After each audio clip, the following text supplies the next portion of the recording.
Hi and welcome to Tabletop Gaming. My name is Charlie and I'm here today to talk about 10 of the best games to play over video chat. It's very difficult not to say Zoom. You automatically go to say Zoom. Any video chat service will do. Of course, now we've all experienced lockdown, we know that sometimes we have to take our games online, and hopefully whilst that lockdown restriction will lift, maybe we can continue playing with our geographically challenged friends by doing so through lists such as this. So I've compiled a couple of them. Here are 10 that you can enjoy and that you can play with solely the camera and the discussion that you're having. So hopefully not everybody has to have the same copy of the same game to be able to play.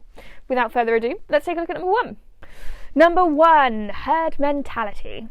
Party games are always going to be great for this style because they're component light and they usually just require you to think or to draw or to complete an action of some description. Herd mentality is no different. What it's going to do is it's going to ask you a question.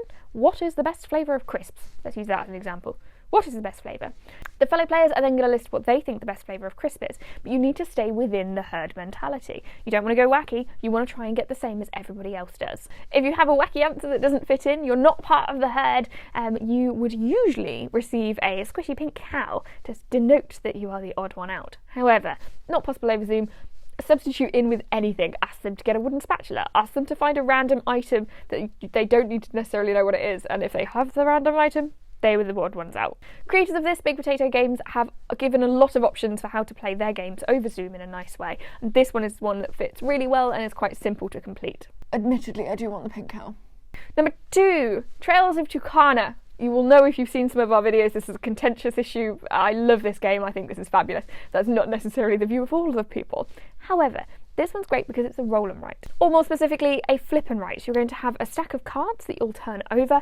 Each of those will denote some form of a sort of geographic thing. So it might be land, it might be sea, it might be rock, it might be whatever. And those you're going to use to plot a course around the map that you've got in front of you. Now, okay, you're asking how you get the map to them. You can actually download the player sheets at Board Game Geek. So ask your friends that are elsewhere, print those off and have them ready to go, and they'll be connecting dots with you the entire time. This was actually the first game, personally, that I played over Zoom, so well worth a mention. Number three, Dungeons and Dragons, or Call of Cthulhu, or Tales from the Loop, or Symbaroum, or Mouse Ritter, or, I mean, you see where I'm going here. RPGs translate really well into video chat because it makes it nice and easy, because all you're doing is storytelling. Really, you don't need any components. Sure, they add things, don't get me wrong, and I buy those components like anything, but it is nice to be able to play that without having to worry about things. You can also integrate things like Roll20, which is what I personally use, and that allows me to sort of play my dice rolls from my character sheet online straight into the game. My DM creates maps that go so we can see what's happening and move ourselves around. It makes things a little bit easier, but able to engage. What that also means, though, geographically challenged friends, keep up a D&D game with them. Fabulous. Number four, Wavelength. Are we on the same wavelength? Can you think what I'm thinking?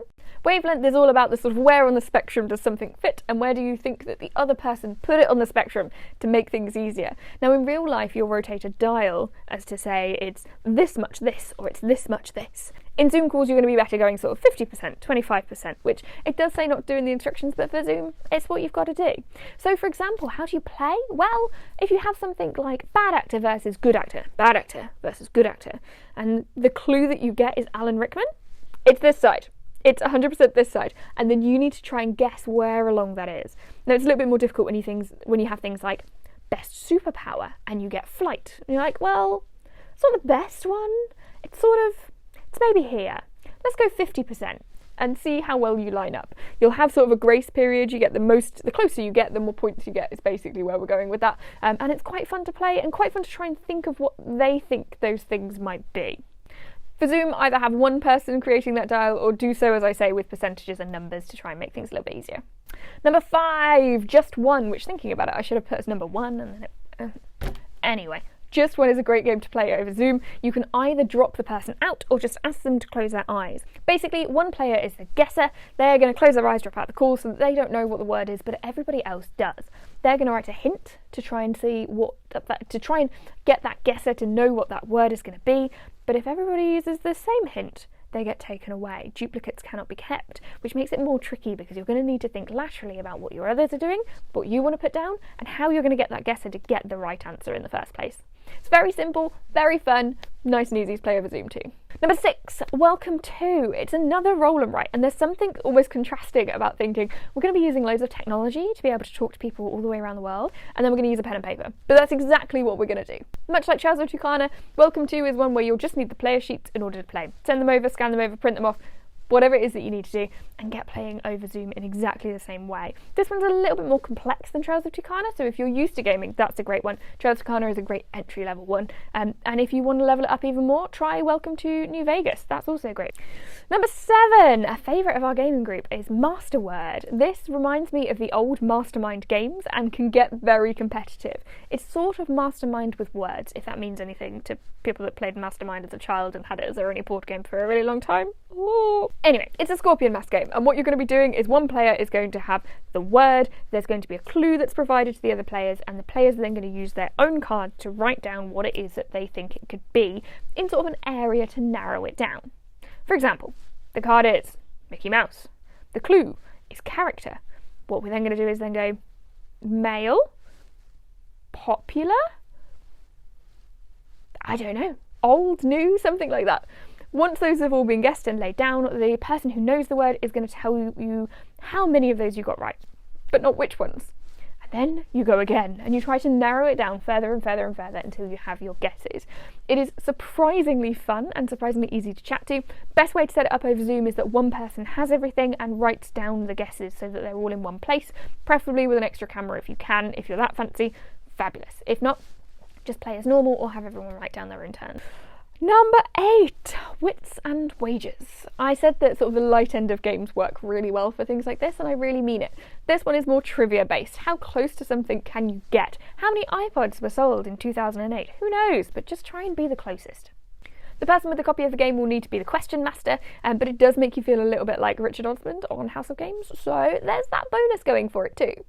Number 9, Sherlock Holmes Consulting Detective, because we shouldn't stop solving crime stories just because we're stuck at home. There are a lot of components to this, admittedly. However, there is a free scenario available on Space Cowboy's website, so if everybody prints off the components, or if even you choose that certain people have certain components so you all have to discuss it, you can solve the mystery together without need for any physical interaction. And number 10, Keyforge. Much like D&D, this is actually sort of more of a area. Card games actually work really well when you're playing them on camera. Most of the time you're going to need a second setup, so you'll need the second camera to show you what cards are being played, but it's quite simple. We've actually been doing this for a long time. Lockdown hasn't forced us necessarily into this, and it means that the competitions can still go ahead. Keyforge is one of many that's great to play. That, maybe Pokemon, maybe Magic the Gathering, all of these are available to you, just to sort of dip your toe in and carry on playing and enjoying yourself. Order some more cards, treat yourself. So that's our list, 10 of the best games to play over video chat. Now let us know which ones that you've been playing, if there's any extra that we can add to this. If there's enough, we may even do another list. Let us know the games that have meant the most to you in this time and how you found the ones that we've mentioned too. If you enjoyed this video, please give it a like, thanks, and also subscribe for more. If you want to see more right now though, head to tabletopgaming.co.uk for a wealth of features and news and interviews, all in the realm of tabletop gaming ready for you. Hope you have a great day. Thanks so much for watching.